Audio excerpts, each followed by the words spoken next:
আজকাল ইয়াং বয়সের মেয়েদের বা ছেলেদের যাদেরই বলি না কেন, তাদের কিন্তু ফেসবুক, মোবাইল, ল্যাপটপ, টিকটক এদের প্রতি প্রচণ্ড আসক্তি রয়েছে। এমনও আছে লেখাপড়া ছেড়ে দিনের পর দিন সেগুলো করছে, কেউ গেমস নিয়ে খেলছে, কেউ গান দেখছেন, কেউ নৃত্য করছেন, কেউ নিজে টিকটক বানাচ্ছেন, কেউ ইউটিউবার হচ্ছেন। তো এগুলো আসলে সময়ের সাথে সমাজের সকল পরিবর্তনকে আমাদের গ্রহণ করতে হবে। কিন্তু অতিরিক্ত মাত্রায় সেটি হওয়া কিন্তু আমাদের পারিবারিক, সামাজিক এবং শারীরিক যথেষ্ট প্রভাব ফেলে এবং খুব খারাপ দিকে প্রভাব ফেলে। তো আমি যে মেয়েটির কথা বলছি, একটা কিশোরী মেয়ে, হয়তো সে ফেসবুকে খুব আসক্ত হয়ে আছে। বাবা-মাকে কিন্তু এটা লক্ষ্য রাখতে হবে। সেই ফেসবুকে কিন্তু সাইবার ক্রাইম চলে। এমন অনেক প্রলোভন আসে, এমন অনেক খারাপ ইশারা আসে, মেয়েটি হয়তো বোঝে না। হয়তো চলে গেল সেই কারো সাথে দেখা করতে, তার স্বপ্নের পুরুষের সাথে। এবং সেখানে গিয়ে কিন্তু সে একেবারেই ব্ল্যাকমেইলড হলো। তাহলে আজকে দর্শক আমরা দেখছি যে ফেসবুক বা ইউটিউব বা আপনার ট্যাব, ডিজিটালস, ইলেকট্রনিক্স দিয়ে লেখাপড়ার পাশাপাশি কিন্তু খারাপ দিকটিও আমাদেরকে গ্রাস করে নিচ্ছে। আচ্ছা, এটা তো কিশোরীর কথা বললাম।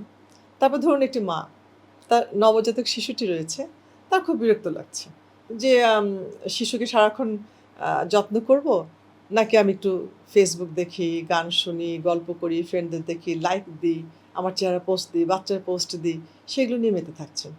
অতিরিক্ত হওয়াটা ঠিক নয়, সেটাই আমি বলতে চাইছি। এটি তো আপনার নিজস্ব সামাজিক কাজকে তো আপনার ব্যাহত করবে, আপনার শরীরকে ব্যাহত করবে।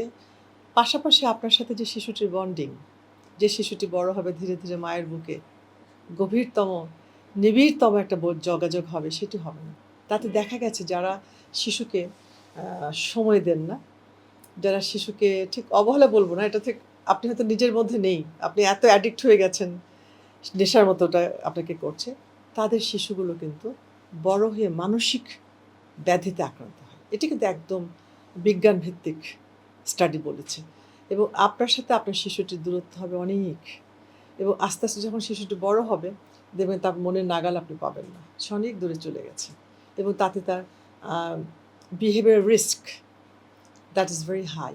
সেইজন্য সন্তানকে আপনার বুকের সাথে মিশিয়ে নিতে হবে, বন্ধুর মতো সময় দিতে হবে, আদর করতে হবে। কখনো মা, কখনো বাবা, কখনো শাসন, কখনো আদর। তো ফেসবুকটি আমি বলব সকলের জন্য, ছেলে, মেয়ে, নারী, পুরুষ সকলের জন্য একটা সময় নির্দিষ্ট করে নিন যে হ্যাঁ, আমি এইটুকু সময় রিক্রিয়েশন করব। বাদবাকি সময় আপনার যে কাজগুলো রয়েছে, যে দায়িত্বগুলো রয়েছে, সেটা লেখাপড়ার দায়িত্ব হোক, সন্তান লালন-পালন হোক, অফিসের কাজ হোক, সেটি আপনি নিবিড় মনোযোগ দিয়ে করুন।